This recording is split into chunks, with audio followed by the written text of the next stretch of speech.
इस वक्त तो आप मैं पार्टी के डिप्टी जनरल सेक्रेटरी भी हैं जी, डिप्टी सेक्रेटरी जनरल मरकजी सतह। हाँ जी, मरकजी सतह पे आप हैं, और मेरे ख्याल में आपके साथ शायद गवर्नर साहब जी, बलीगुर रहमान साहब गवर्नर बनने से पहले पार्टी में 2 डिप्टी सेक्रेटरी जनरल थे, मैं और बलीगुर रहमान साहब थे। ठीक है, तो इस पोजीशन पे पहुंचना भी एक मुश्किल काम है। पाकिस्तान मुस्लिम लीग नून है, कई मरतबा हुकूमतों में आई है, बड़ी पार्टी है, तो बहुत सी बातें बंदा कह सकता है, बहुत सी नहीं कह सकता। तो जब आप आगे बढ़ रहे होते हैं तो बहुत से सीनियर्स आपसे परेशान भी हो जाते हैं विद इन द पार्टी। एक जंग बाहर लोगों को नजर आ रही थी, एक अंदर हो रही होती है। इस तरह की कितनी जंगें लड़ी? मैंने अब देखें, ऑब्वियसली मुश्किल टाइम था, आधे लोग खामोश हो गए, आधे लोग भाग गए।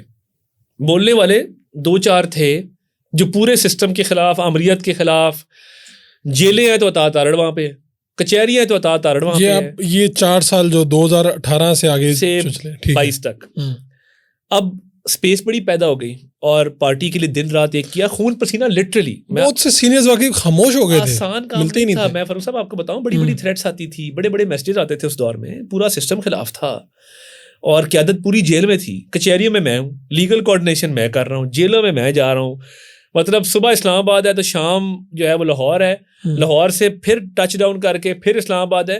तो मेरी तो आधी ज़िंदगी जो है वो मोटरवेज और हाईवेज़ पे गुजर गई है। जिस तरीके से हम जुनून के तौर पे काम करते थे, जुनून सवार करके अपने आप पे, तो ऑब्वियसली हर्डल्स बहुत आते हैं।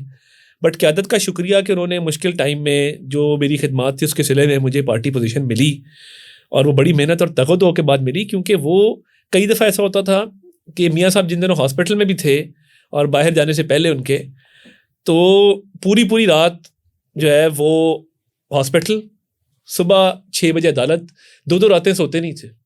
और काम का जुनून सवार था कि मुश्किल टाइम है और मुश्किल टाइम पे बंदे खड़े होते हैं, खड़े हो जाना है। जब देखते थे लोग कन्नी कतरा रहे हैं, लोग फ़ोन नहीं उठा रहे आपका, लोग मैसेज का रिप्लाई नहीं कर रहे कि यार ये तो फंसवा देगा, मरवा देगा, तो अल्लाह का शुक्र है हर्डल्स अभी भी आते हैं, लॉबीज़ होती हैं जो आपके खिलाफ ऑपरेट करती हैं। मैंने किसी को मजाक में कहा उस दिन, मैंने कहा लंदन बड़े लोग जाते हैं मिलने मियाँ साहब से, मुझे लगता है कि 10 में से 5 मेरी शिकायत करते हैं। उन्होंने कहा नहीं, 10 में से 8 आपकी शिकायत करते हैं। नहीं, आपको क्या सुनने में क्या मिलता है कि आपको सीनियर्स को आपसे क्या मसला है? देखिए, मैं ये नहीं समझता कि सीनियर शफकत भी बहुत करते हैं, और मगर मैं एक मिडिल क्लास पॉलिटिशियन के तौर पे, एक मेहनती आदमी के तौर पे जिसने स्टूडेंट पॉलिटिक्स भी की हो, मैं कई दफ़ा अपने आप को मिसफिट तस्वर करता हूँ सियासत में अच्छा सियासत में, क्योंकि ये जो खेल है ना सियासत का, ये कई दफ़ा लोग आपको डिस्करेज भी करते हैं, लोग आपकी रास्ते में हर्डल्स भी क्रिएट करते हैं। फिर ऐसा भी होता है कि मुश्किल वक्त में 3-4 लोग हैं, अच्छा वक्त आया तो फिर सारे आ जाते हैं और सारे वो खिदमात अपनी गिनवाते हैं, पता नहीं कहाँ। वो फिर आप देखते हो कि यार नए नए चेहरे बैठे हैं। भाई जब मरियम नवाज का रात दरवाज़ा तोड़ा जा रहा था, या जब जेल में उनको शिफ्ट किया जा रहा था, या जब मियाँ साहब पे मुश्किल टाइम आया था, भाई आप तब किधर थे? आप आके खड़े होते ना, करते बात, आके रोज टीवी पे जाके डिफेंड करते, रोज पीटीआई के ट्रोल्स की गालियां खाते। तो कई दफा ये एहसास होता है, मगर क़यादत ने बड़ी शफकत, बड़ी मेहरबानी